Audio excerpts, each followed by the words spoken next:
Before we begin, if you think you're ready for the darkest corners of real crime, hit subscribe, like, and drop a comment, because this story will make you rethink everything you believe about prison walls.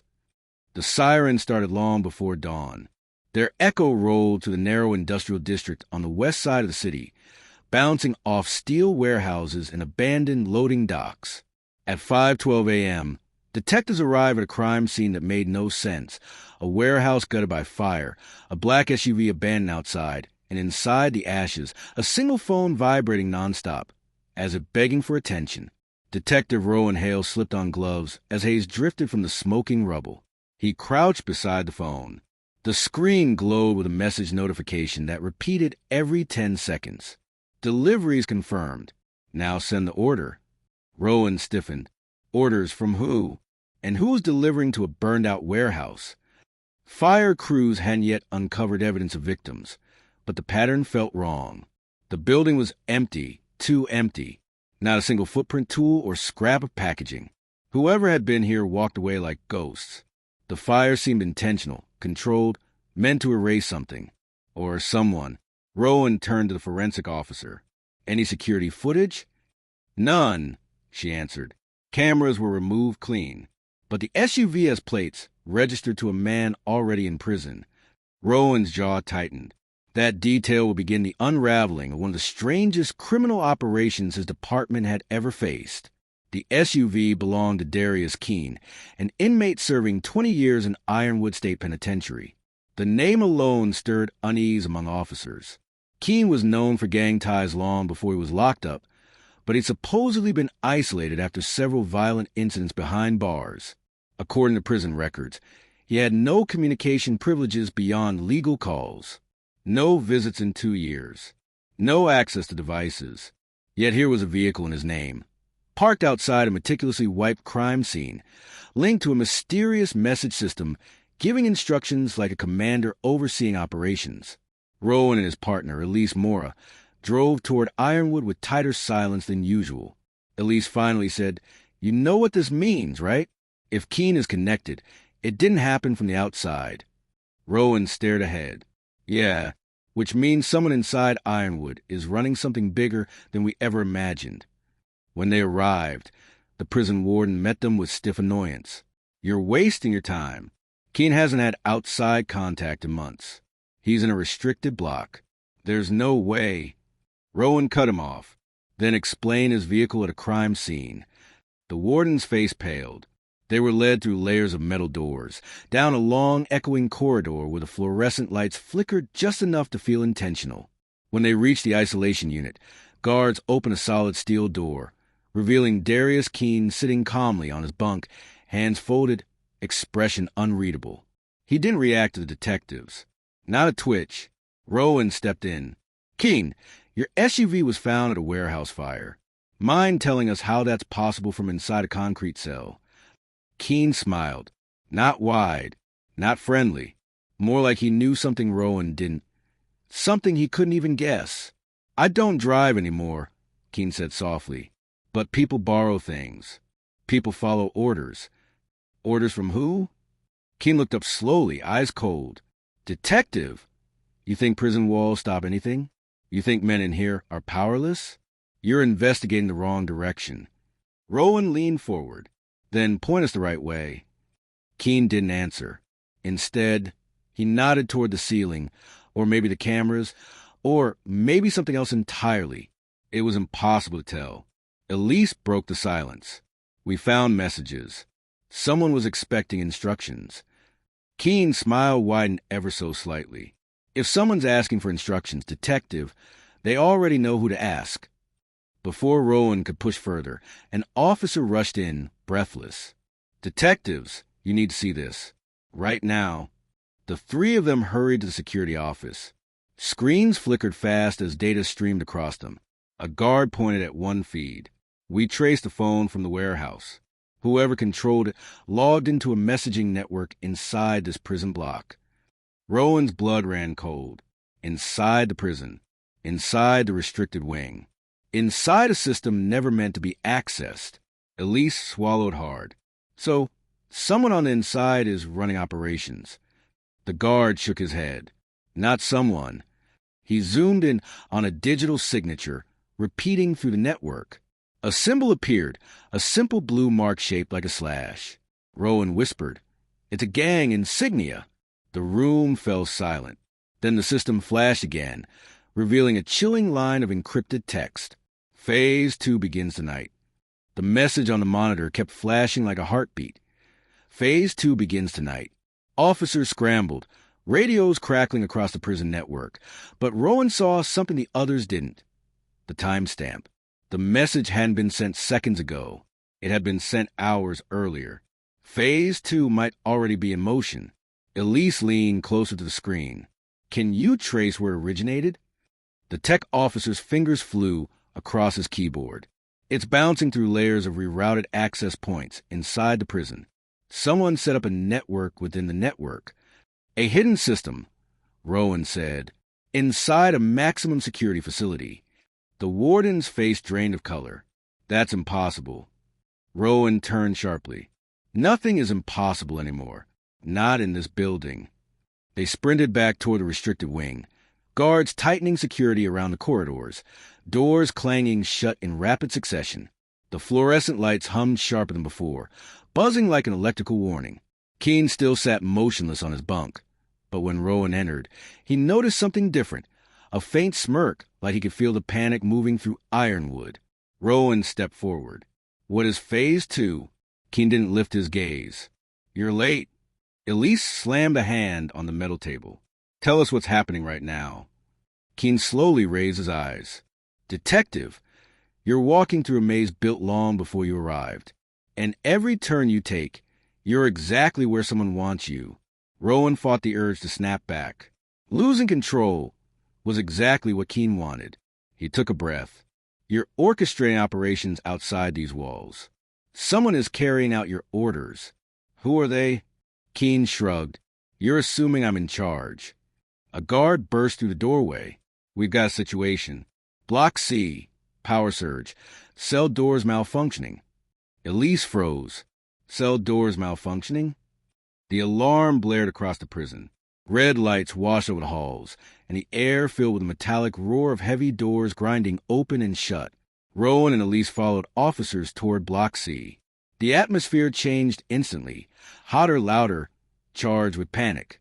Guards shouted commands as inmates pressed against the bars. Some shouting, some laughing, some watching with unnerving stillness. Rowan's instincts kicked in. This wasn't chaos. This was choreography. At the end of the corridor, a guard pointed to a busted control panel. "It's not malfunctioning. Someone hacked the system." Rowan knelt, examining the exposed wiring. This wasn't done from inside the block.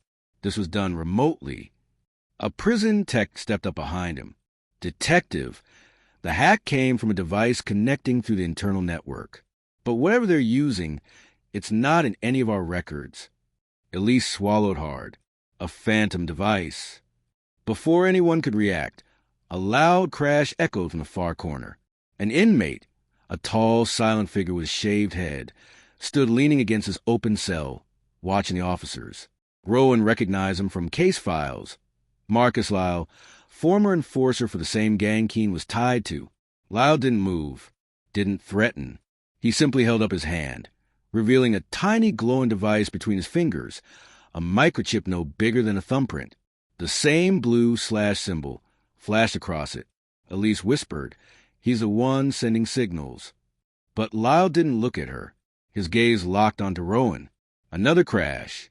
More doors unlocked. The entire block trembled as the power grid flickered violently. Rowan stepped forward, hand raised. "Lyle, what's the plan? What's Phase 2? Lyle tilted his head. "Phase 2 is already over." He tossed the chip onto the ground. It shattered.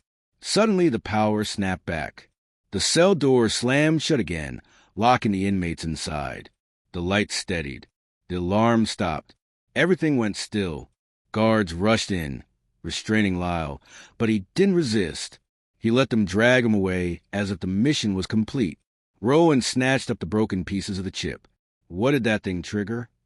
Before anyone could answer, the radio on a guard's belt crackled with static, then a trembling voice. "Control room to all units. We've had an internal security breach. Evidence storage just auto-unlocked. A package is missing. And detectives, it was checked out under your authorization. Rowan's stomach dropped. What package? A pause. The ledger from the Keene investigation. The one documenting every off-site operation before he was locked up. Elise's breath caught. That ledger could expose every partner, every outside contact, every financial trail. If it's gone, Rowan, finish your sentence. Someone out there now has everything they need to keep the operation alive. The radio crackled again, softer this time, and detectives, whoever accessed it, left a message.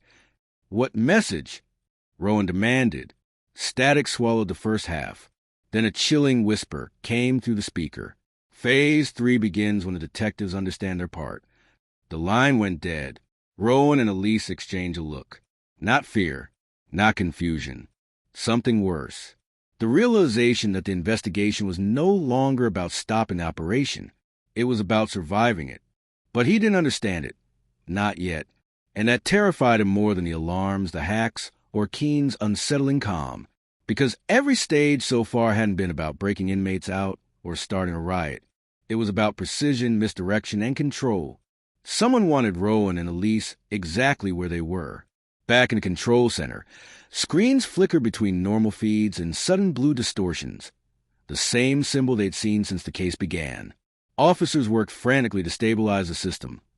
But it kept shifting between hands, like someone was tugging the entire network back and forth. Elise paced behind Rowan. They wanted that ledger. They orchestrated everything. The hacked doors, the phantom signal, just to steal it. Rowan nodded. And they used our credentials to do it. Whoever pulled this off knows our systems better than we do. The warden stormed toward them. Detectives, we need answers. The entire prison is on lockdown. Rowan turned. Warden, we're not dealing with one mastermind. Keene isn't acting alone. He's part of the chain. A hierarchy. Elise added. And the one leading that chain might not even be inside the prison. The warden's expression shifted from anger to dread, meaning the real operation is happening outside. Before Rowan could respond, a rapid beeping sounded on the main console. The head tech officer leaned closer, face pale. Detectives! Someone just accessed the prison's external communications hub. The screen flashed. Phase 3. Initiate cleanse protocol. Rowan straightened. What is that? What does cleanse mean? The text swallowed hard. It wipes all digital evidence connected to a designated user. Elise froze. A digital wipe of who? The cursor blinked. A name appeared. Detective Rowan Hale. Detective Elise Turner. Rowan exhaled sharply. They're erasing us. Not physically, worse. They were erasing everything the detectives had uncovered. Everything they'd logged. Every trace of their investigation over the past year. Without that data, their case, their credibility, even their careers could collapse. This is Phase 3, Rowan whispered. Not an attack. A cover-up. Elise leaned forward. If they wipe us from the system, the ledger becomes the only source of truth. Whoever has it controls the narrative and the operation. The warden slammed a fist on the table. Shut it down. The tech tried. I'm locked out. All of us are. Suddenly, a new feed opened across the screens. A live camera from the deepest wing of the prison. The isolation block. In the center sat Keene, alone, hands folded, staring directly into the camera as if he'd been waiting for this moment. Elise whispered, he knows. Rowan stepped closer to the screen. What is Phase 3? For the first time, Keene spoke with absolute clarity. Phase 3 is the moment you stop chasing ghosts and start seeing an architect. Rowan clenched his jaw. Then tell us who it is. Keene smiled. Not wide, not dramatic. Just enough to show that he had them exactly where he wanted. You already met him. The room fell silent. Rowan replayed the day's events. The hacked doors, the microchip, the orchestrated chaos, the precision. Someone inside Block C had operated with the confidence of a person who knew they would not be stopped. Marcus Lyle. Elise's voice cracked. Lyle wasn't triggering Phase 2. He was signaling completion. He was a messenger. Rowan nodded slowly. Which means the architect is someone else entirely. The text suddenly shouted, "Detectives!" The cleanse protocol stopped. The screen froze at 78%. A window popped open. A manual override. Someone had interrupted the wipe, but not from inside the control room. From outside the prison. Elise stepped back. Someone out there is helping us. The text scanned the source. It came from an encrypted address. I can't trace it. Rowan stared at the frozen progress bar. Whoever stopped the wipe didn't leave a name. Just a single line of text before the connection terminated. The architect isn't Keen. The architect isn't an inmate. The architect is in your system. The room fell into heavy silence. Elise's breath trembled. Inside our system? That means... Rowan finished it. Someone on the outside, or someone working here. A guard shouted from the hallway. "Detectives! We just found something on your vehicle. A package." Rowan and Elise rushed out. A small black box sat on the hood, sealed with the same blue / symbol. Rowan opened it carefully. Inside was a stolen ledger. But something had been added. A fresh page, handwritten, not typed, placed at the very front. A message. The game doesn't end here. You've been investigating the wrong side of the wall. If you want the truth, follow the blue signal. Elise looked at Rowan. This goes beyond Keen. Beyond the inmates. Rowan closed the ledger. This is bigger than the prison. And for the first time since the case began, he realized the most dangerous part of the operation wasn't the gang inside. It was the invisible one operating outside, watching them, guiding them, using them. Phase 3 wasn't an ending. It was an invitation.